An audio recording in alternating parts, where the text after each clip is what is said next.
Oi, Débora, tudo bem? Oi, tudo bom, Camila? Então, eu vi que aqui no CAPA vocês têm muitos fósseis de animais vertebrados provindos do período Triássico.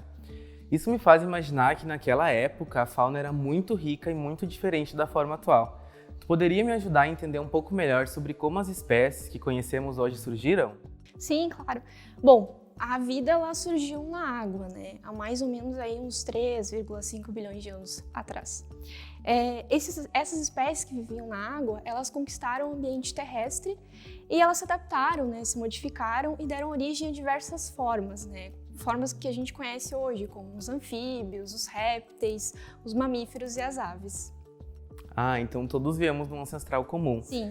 Mas a gente é diferente desse nosso ancestral. Somos. Teria algum vestígio que nos ligue ao nosso passado? Tem sim. Vem cá que eu te mostro.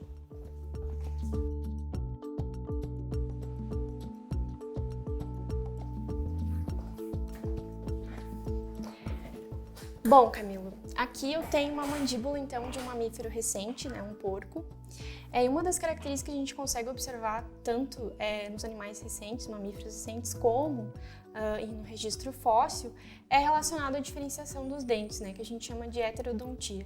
Então aqui a gente consegue observar que a gente tem os dentes incisivos, né, responsáveis por cortar, os caninos, perfurar, e os molares, triturar. E a gente também consegue observar isso, por exemplo, nos cidodontes, né? Aqui eu tenho uma mandíbula de Exceretódon, que também a gente consegue ver essa diferenciação, né? E isso é uma das características, então, que vincula os sinodontes aos mamíferos. Ah, então ainda temos vestígios do nosso passado. Sim. Eu queria saber, então, como acontece o surgimento e a diversificação de novas espécies. Vem cá que eu vou te levar ao meu colega Flávio, que vai te responder melhor sobre isso. Bem, Camilo, aqui está o professor Flávio que vai poder te explicar melhor sobre a tua pergunta. Obrigado, Débora. De nada. Tchau, tchau. E aí, Flávio, tudo bem? Tudo bom? Então, tu pode me ajudar? Eu quero saber como que ocorre o surgimento e a diversificação de novas espécies. Uma pergunta boa. A primeira coisa que a gente precisa entender é o que é uma espécie. A gente considera em biologia que uma espécie é um conjunto de animais ou de organismos que vivem em uma população naturalmente que são capazes de se reproduzir entre si, gerando descendentes férteis. A questão é que no processo de reprodução, cada vez que nasce um filhote novo, vamos pegar um animal, por exemplo, esse animal ele vai nascer um pouquinho diferente dos seus pais. Existe um processo em biologia que se chama mutação, e a cada vez que uma replicação numa espécie ocorre, ou seja, que uma nova geração surge, essas novas gerações elas acumulam pequenas mutações. O que são mutações? São pequenas mudanças, são pequenas variações ínfimas, mas que acumuladas vão gerar características novas, características diferentes. E nesse processo, essas características elas podem ser vantajosas para essa espécie ou desvantajosas para essa espécie. E com o passar dos milhões de anos e dos milhões de gerações, essas pequenas populações elas vão se tornando tão diferentes daquelas populações ancestrais que a gente considera que elas são uma nova espécie. Ah, então são vários fatores que podem fazer uma espécie evoluir. Uma espécie pode se modificar e dar origem a outra. Vocês têm algum exemplo disso aqui no CAPA? Vários. Na verdade, o que acontece é que dentro dessas populações, alguns indivíduos vão gerar espécies novas. Um exemplo bem claro que a gente tem aqui no CAPA, que a gente coleta na região da Quarta Colônia, são os próprios sinodontes. Os sinodontes, eles são um grupo que deu origem aos mamíferos. E esse processo envolveu um evento que a gente chama de miniaturização. Pega, por exemplo, esses daqui que eu estou trabalhando.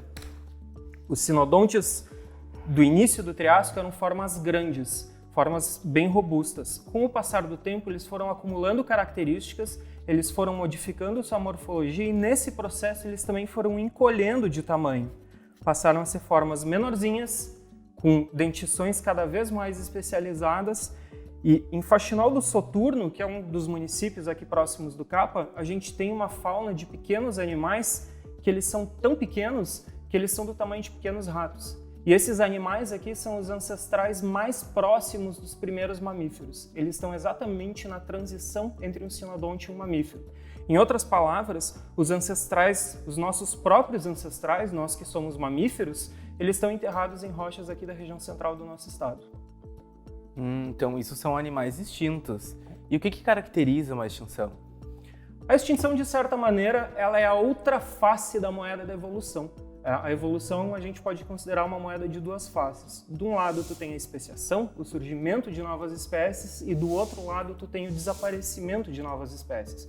Porque lembra que eu te falei? As mutações, elas não necessariamente vão originar características benéficas. Elas podem originar características que são deletérias, são características ruins e que tornam essas espécies menos aptas a sobreviver. Além disso, o ambiente está mudando nesse meio tempo, não são só as espécies que mudam. E vamos considerar uma hipótese, um cenário hipotético em que uma espécie se torna muito especializada a um determinado hábito. Vamos supor, comer uma planta com sementes muito duras. E por algum motivo, essa planta desaparece. E essa espécie que comia sementes muito duras, ela deixa de ter sua fonte de alimento. Talvez por conta dessa mudança ambiental, isso pode levar ao desaparecimento de uma espécie inteira. E isso é o que a gente chama de evolução, e isso ocorreu diversas vezes ao longo da história da vida, com espécies surgindo e desaparecendo. Os sinodontes, por exemplo, eles desapareceram todos, restando apenas uma única linhagem, que é a nossa dos mamíferos. A natureza oferece recursos essenciais para a vida, não só para a nossa espécie, como também para todas as outras. Se nós, seres humanos, continuarmos a degradando, vamos arcar com o desaparecimento de muitas espécies que dividem a Terra conosco, consequentemente desequilibrando nosso ecossistema e trazendo prejuízos quase que irreversíveis para todos em que aqui habitam. Então, faça a sua parte e cuide do que é nosso.